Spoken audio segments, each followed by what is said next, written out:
بسم اللہ الرحمن الرحیم۔ آج کی شخصیت عبد الرحمن بن عوف رضی اللہ تعالیٰ عنہ۔ آپ کی پیدائش سن 580 مکہ سعودی عرب میں ہوئی اور آپ کی وفات سن 653 عمر 73 سال مدینہ سعودی عرب میں ہوئی۔ آپ جنت البقیع مدینہ سعودی عرب میں مدفن ہیں۔ آپ کی ازواج ام کلثوم، ام حریر، بدینہ، اسمہ بنت سلمہ، زینب بنت الصباح، سہلہ بنت عاصم، بحریہ بنت ہانی، تمازر بنت الاسبغ، ام الحکیم، غزال بنت کسرہ اور بنت ابی الخشخش۔ آپ کی اولاد ابراہیم بن عبد الرحمن بن عوف، ابو سلمہ بن عبد الرحمن، حامد بن عبد الرحمن بن عوف، عبد الرحمن بن عبد الرحمن، عروہ الاکبر بن عبد الرحمن، ابو بکر بن عبد الرحمن، محمد بن عبد الرحمن۔ مکمل نام عبد الرحمن بن عوف۔ آپ کے بہن بھائی الاسود بن عوف۔ ابتدائی اسلام قبول کرنا۔ حضرت عبد الرحمن بن عوف ان ابتدائی 8 خوش نصیب افراد میں شامل تھے جنہوں نے سب سے پہلے اسلام قبول کیا۔ وہ عشرہ مبشرہ میں شامل تھے، یعنی وہ 10 صحابہ جنہیں نبی کریم صلی اللہ علیہ وسلم نے جنت کی بشارت زندگی میں ہی دے دی۔ حضرت عمر فاروق رضی اللہ تعالیٰ عنہ نے جب اپنی شہادت کے وقت شورا تشکیل دی تاکہ ان کے بعد خلیفہ کا انتخاب کیا جا سکے، تو حضرت عبد الرحمن بن عوف بھی اس شورا میں شامل تھے۔ قبول اسلام سے پہلے ان کا نام ابو عمر تھا، لیکن جب انہوں نے اسلام قبول کیا تو رسول اللہ صلی اللہ علیہ وسلم نے ان کا نام عبد الرحمن یعنی رحمان کے بندے سے موسوم کیا۔ حضرت عبد الرحمن بن عوف نے دار ارقم میں نبی کریم صلی اللہ علیہ وسلم کے داخل ہونے سے قبل ہی اسلام قبول کر لیا تھا۔ کہا جاتا ہے کہ انہوں نے حضرت ابو بکر صدیق کے اسلام لانے کے صرف 2 دن بعد اسلام قبول کیا۔ غزوات میں آپ کی شرکت۔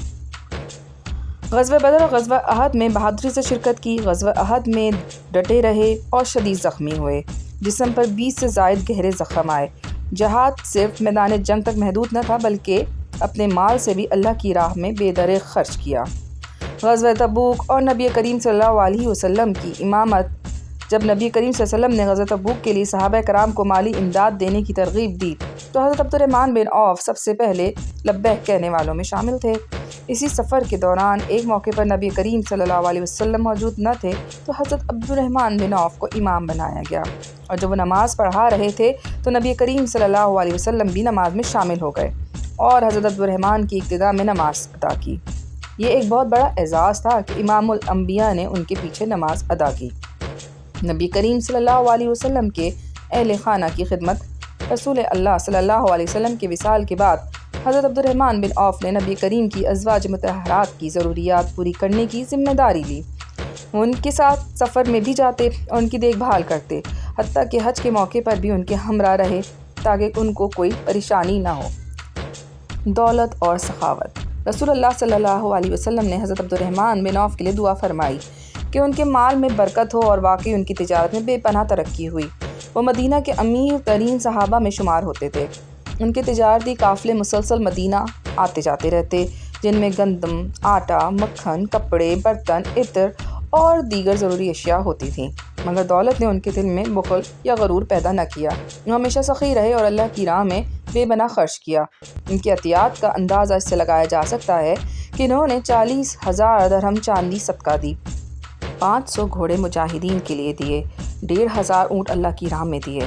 جنگ بدر کے زندہ بچ جانے والے صحابہ کو 400 دینار بطور ہدیہ دیا۔ امہات المومنین کے لیے ایک بڑی رقم بطور وراثت چھوڑی۔